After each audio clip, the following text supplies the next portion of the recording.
7:19. Me complace muchísimo dar el feliz año a alguien que quiere mucho a este país, que sabe mucho de este país, en medio de sus grandes conocimientos de cultura general, como se dice popularmente. Nuestro querido Tony Rosado, especialista en asuntos estadounidenses latinoamericanos. Tony, muy buenos días, feliz año. Buenos días, Eduardo, y feliz año para ti y para todos mis queridísimos venezolanos. Estás en Chicago, en tu casa. Estoy en Chicago, pero brevemente te quiero decir que acabo de regresar de Quito y del Ecuador y me encontré que en las mañanas una cantidad tremenda de gente te sintoniza y te ve desde Ecuador, ¿eh? Eso me complació mucho. Qué lindo, qué lindo. Donde está nuestro querido Andrés Jungblut. Efectivamente. Qué bueno.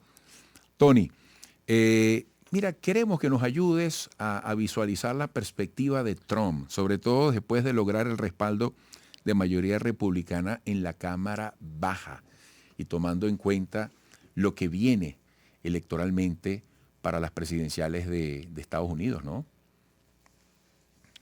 Efectivamente, empezando por esta semana, esta es una semana muy activa, ya que las primeras elecciones primarias en el estado de Nueva Hampshire, perdón, en el estado de Iowa, están únicamente un par de semanas de distancia de ahora. Pero en esta ocasión el candidato presidencial Donald Trump va a tener una semana muy activa, pero muy diferente al resto de los candidatos. Explico.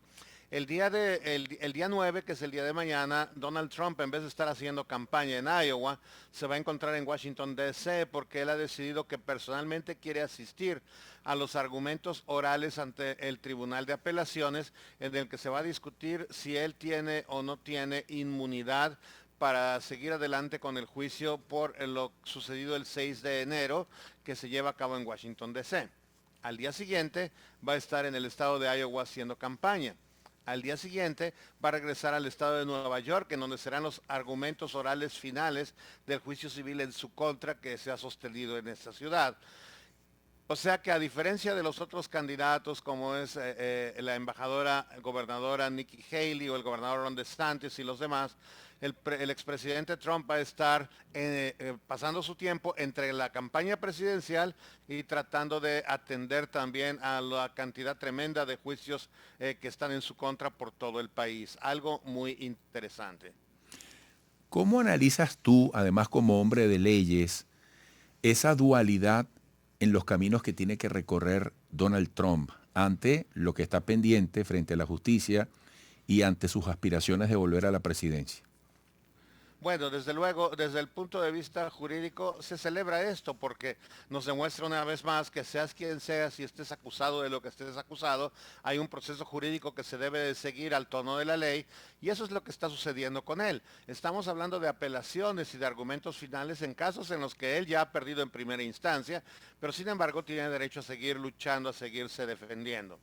Ahora, hay que separar lo jurídico, en donde el panorama no es muy bueno para el expresidente, de lo político en relación a lo mismo, en donde él tiene un gran respaldo por parte de muchos de los líderes del Partido Republicano más importantes, tanto en la Cámara de Representantes como a nivel estatal, con gobernadores y con legislaturas locales y con algunos alcaldes republicanos también. Entonces, tenemos nosotros aquí, por un lado, la gravedad desde el punto de vista jurídico de lo que le acontece y por otro lado, la minimización del mismo desde el punto de vista político por parte de sus aliados dentro de su propio partido. La sociedad estadounidense, ¿cómo va siguiendo el curso de estos escenarios? Además, cuando sabemos la manera tan particular, por decirlo de alguna manera, tan propia como la sociedad estadounidense vive sus procesos electorales, sus dinámicas políticas. Esa es una pregunta muy interesante en este momento. Hasta el 31 de diciembre del año pasado, solamente la gente que se dedica a esto, aquellos a los que realmente nos gusta la política, son quienes habían estado hasta ese momento poniendo mucha atención a lo sucedido con Trump, con Biden y con los demás candidatos. Sin embargo, al arrancar este año y por lo tanto iniciarse el proceso de las elecciones primarias, es cuando la gente empieza a ponerle más atención a lo que sucede, pero lo hacen gradualmente. legalmente. Así que en este momento la gente de los estados de Nueva Hampshire y de Iowa, que son los primeros dos estados que este mes van a votar, le prestan gran atención a lo que está sucediendo con Trump. Al mes siguiente será Carolina del Sur y así sucesivamente estado por estado, pero no será sino hasta este verano cuando el país en su totalidad esté poniendo atención a esto con las convenciones demócrata y republicana. Desde ese punto de vista, por lo tanto, en las encuestas, quienes han respondido hasta el año pasado son aquellos que están muy metidos en la política, que apoyan mucho a Trump o que definitivamente lo detestan. Y por lo tanto hemos visto números que reflejan dónde están las opiniones de esos grupos. Será a partir de ahora, con las encuestas que se empiecen a tomar y sobre todo con los resultados de las votaciones primarias, que vamos a saber exactamente en dónde se encuentra Trump. Y en ese caso, el estado de Nueva Hampshire es muy interesante porque en Nueva Hampshire los independientes y los demócratas pueden votar en la elección republicana. Y ahí vamos a ver nosotros gente que va a votar por si quieren o no quieren a Trump como candidato republicano, que ya no sean parte de su base incondicional, como será en el caso de Iowa y de muchos otros estados. Ahora, nosotros tenemos, como siempre sucede en este país, y tú bien lo sabes, la situación de que el voto independiente es quien decide las elecciones presidenciales en este país. Los demócratas votarán por Biden, los republicanos votarán por Trump o quien resulte ser el candidato republicano, pero son los independientes quienes pasan de un partido hacia el otro.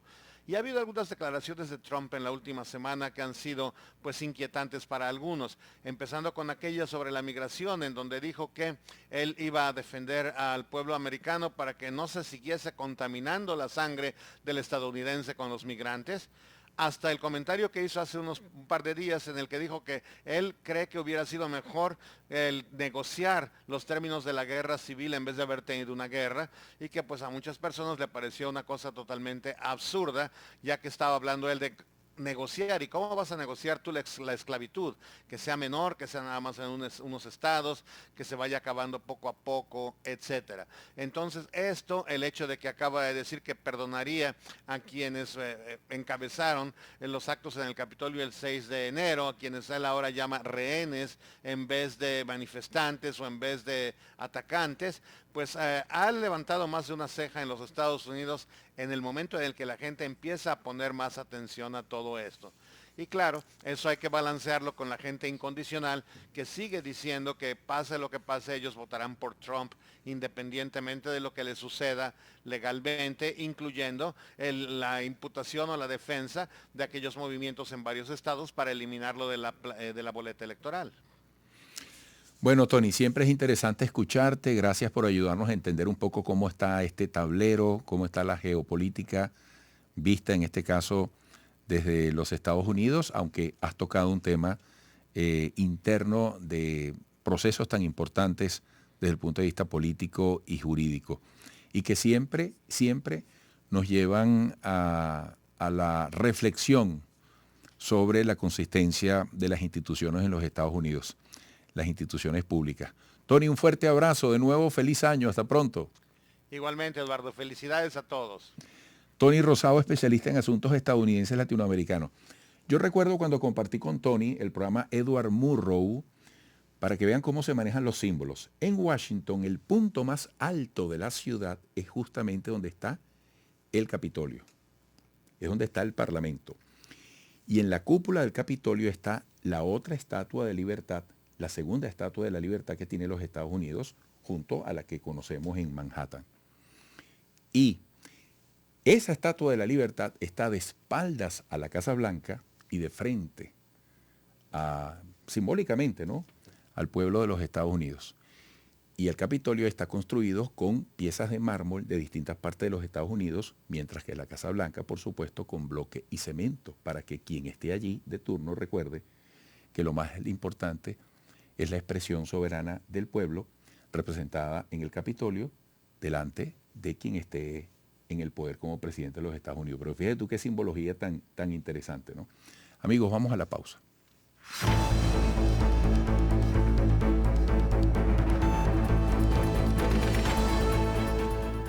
Esto es publicidad.